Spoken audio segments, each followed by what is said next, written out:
Hai, Assalamualaikum warahmatullahi wabarakatuh. Bertemu lagi dengan Cikgu Ikin untuk subjek Bahasa Melayu untuk minggu ke-18. Okey, sebelum kita mulakan pembelajaran kita hari ini, Cikgu nak ingatkan, tolong klik E kehadiran kamu supaya penglibatan kamu pada hari ini direkodkan sebagai hadir. Okey, jangan lupa klik kehadiran Okey, kita teruskan pembelajaran kita pada hari ini, hari kedua pada minggu ke-18 dengan unit 12 iaitu unit adat dijunjung, budaya disanjung dengan menggunakan kemahiran menulis. Kita masih lagi menulis ulasan seperti mana kita buat pada hari Selasa. Okey, ingat lagi tak? Kalau hari Selasa, aktiviti kamu ialah menganalisa maklumat untuk mendapatkan isi tersirat. Hari ini kita kembangkan lagi pengetahuan dan kemahiran dalam menulis ulasan tersebut. Okey.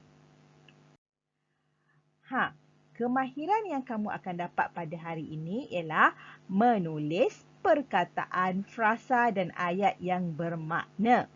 Daripada bahan yang cikgu bagi, kamu akan menganalisa bahan tersebut, iaitu bahan tu adalah bahan isi tersurat.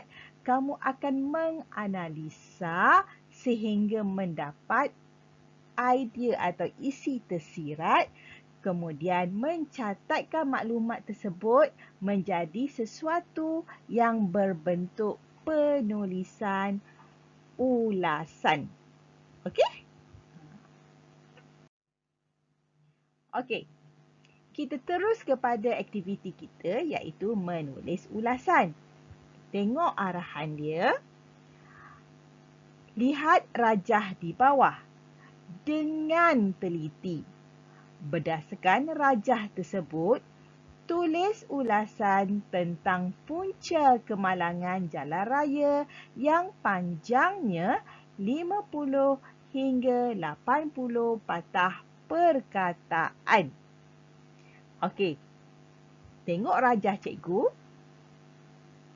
Punca kemalangan jalan raya ini diberikan ada 4 punca. Okey, punca yang pertama, kecuaian pemandu. Punca yang kedua, kerosakan kenderaan.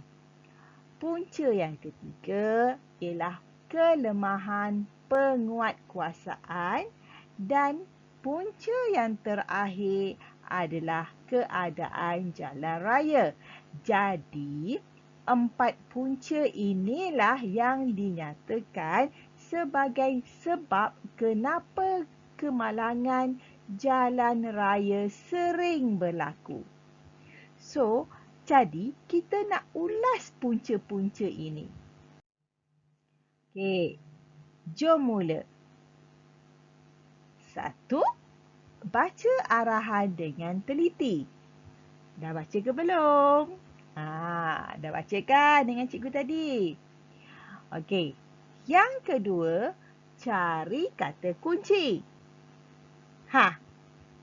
Ingat tak? Jumpa tak kata kunci dalam arahan tersebut?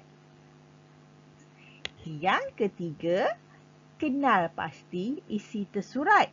Ada 4 isi tersurat. Ada 4. 3 ni. Ada 4 isi tersirat. Okey. Daripada isi tersurat yang 4 itu, kamu akan jumpa 4 isi tersirat dan akhir sekali menulis ulasan. Kalau hari Selasa, kamu memberikan cikgu isi tersirat, hari ni kamu kena tulis ulasan.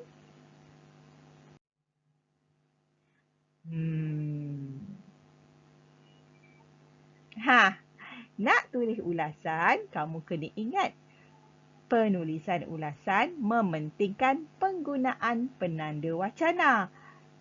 A, S, S, D, K.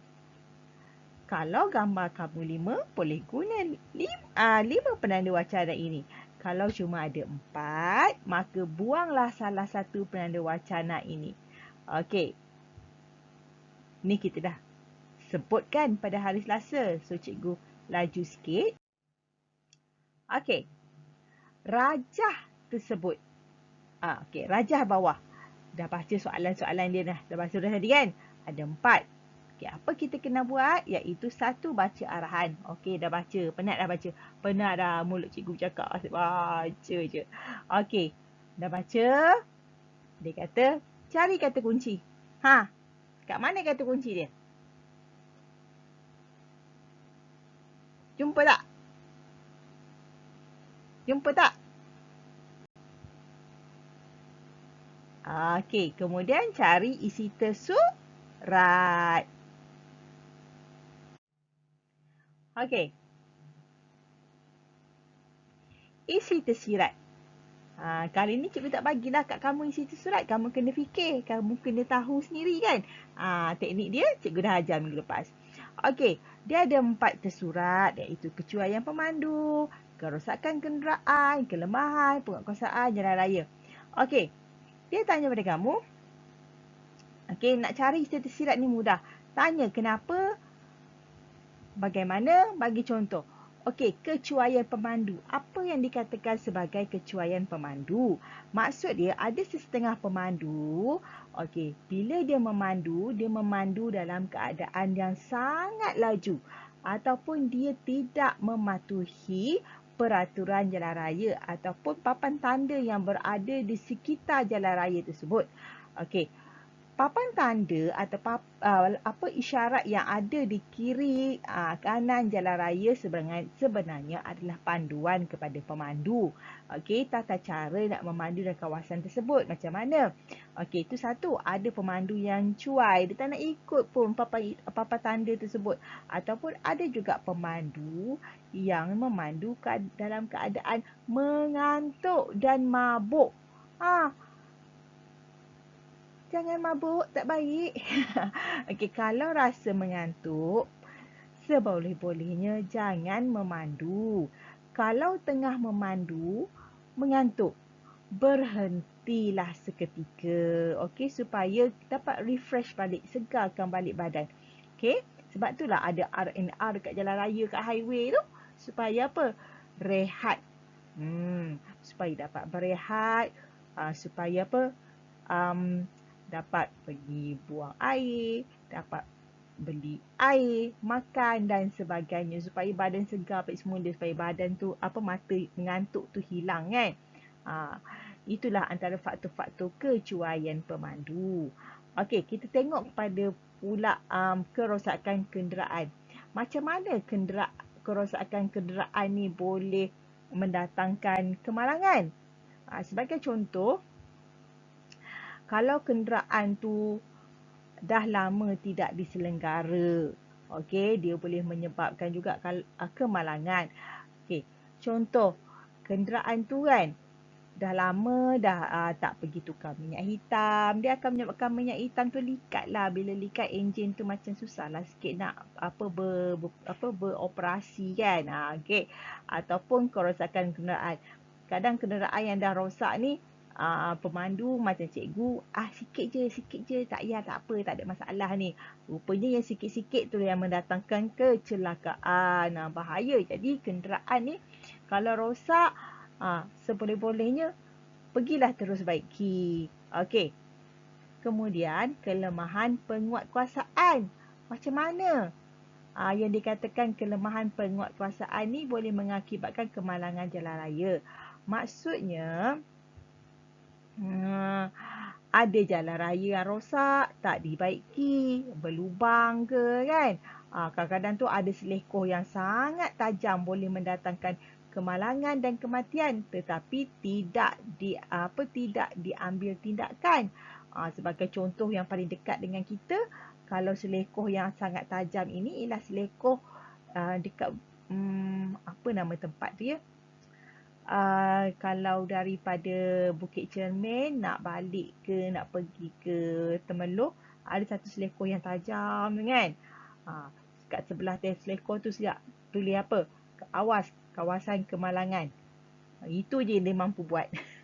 Dan dia mampu buat dekat jalan raya tu link-link yang bila kenderaan lalu gegar kan, supaya tujuan dia kenderaan tu slow, jangan laju-laju kat situ.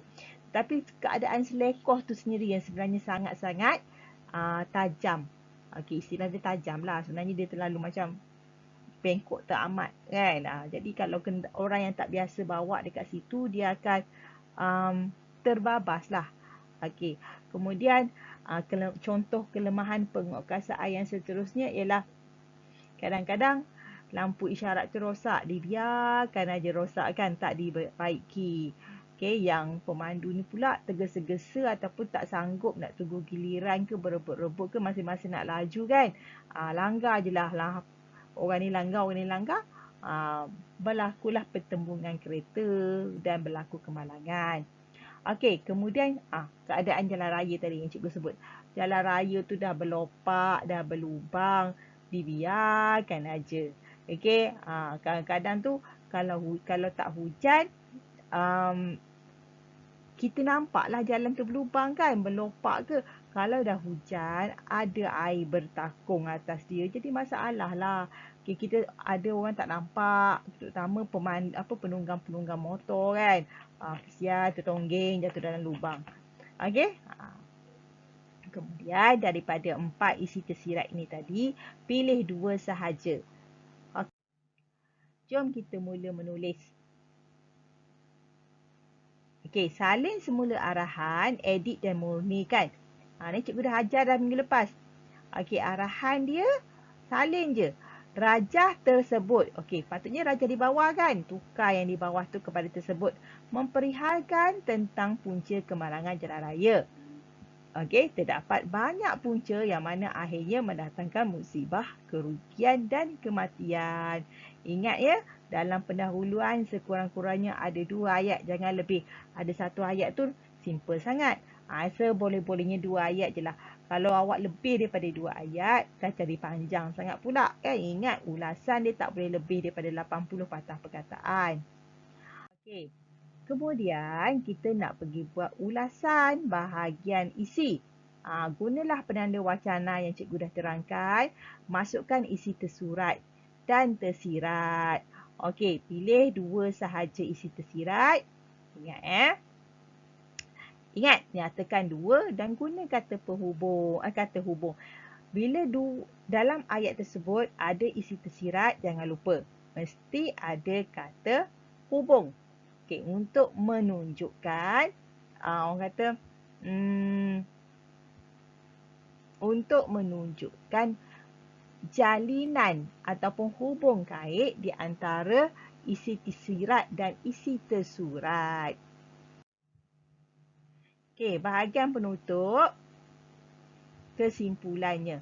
Macam mana nak dapat kesimpulan? Cikgu ajar bagi kamu boleh letak kesan, cadangan, akibat ataupun pendapat. Okey, ya. Ini awak kena buat. Cikgu bagi contoh bahagian, cikgu tolong bahagian pendahuluan. Yang isi dengan penutup, tugas kamu. Okey? Ini terang dah tadi kan?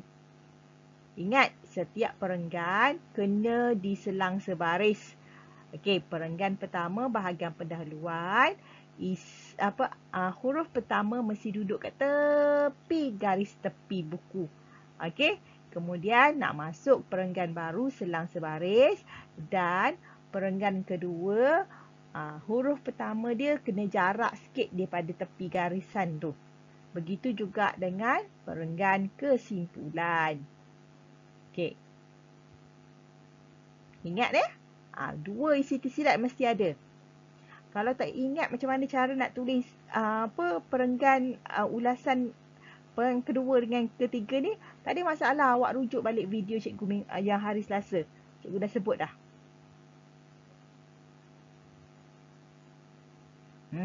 Dia ulang balik ayat tadi. Okey. Arahan. Okey, dengar betul-betul arahan cikgu.